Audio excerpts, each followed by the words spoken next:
qué puedo ayudarle? Tengo un negocio en el condado de Fairfax. ¿Me puede informar sobre los requisitos para declarar los bienes tangibles de la empresa? Sí, claro, los bienes tangibles de las empresas, que incluyen el mobiliario y las instalaciones de oficina, equipos informáticos, maquinaria, herramientas y todo lo que no esté fijado permanentemente a las paredes y que se encuentren en el condado de Fairfax y las localidades de Herndon, Viena o Clifton al 1 de enero de cada año. Deben declararse en los formularios de impuestos del condado. Ah, ¿eso es todo? Bueno, como hay tantas empresas de características unas en el condado, le aconsejo que revise la información general y las instrucciones. La fecha límite para presentar el formulario es el 1 de mayo y el impuesto debe pagarse a más tardar el 5 de octubre. Las empresas que declararon el Departamento de Administración Tributaria el año anterior recibirán un formulario de la declaración por correo en enero.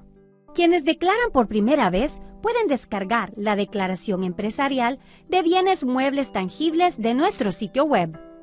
Únicamente para las empresas manufactureras, con efecto retroactivo al 1 de enero de 2022.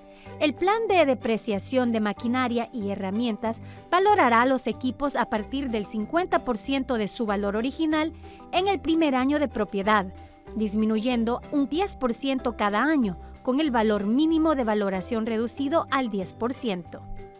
Las instrucciones sobre cómo presentar la declaración se encuentran en el reverso de los formularios.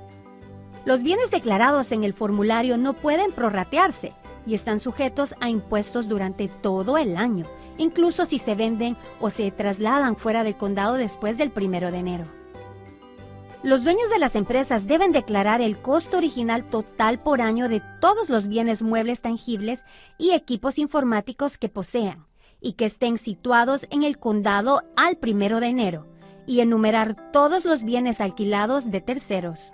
Los automóviles, camiones, furgonetas, motocicletas, casas rodantes, campers, botes, aviones y viviendas móviles deben declararse por separado en un formulario de registro de propiedad vehicular y no deben ser listados en el formulario de bienes muebles de la empresa. Usted puede presentar su declaración empresarial de bienes muebles tangibles por correo postal. Para más información, visite nuestro sitio web en fairfaxcounty.gov/taxes/business. ¿Ha quedado contestada su pregunta? Sí, muchas gracias. Adiós.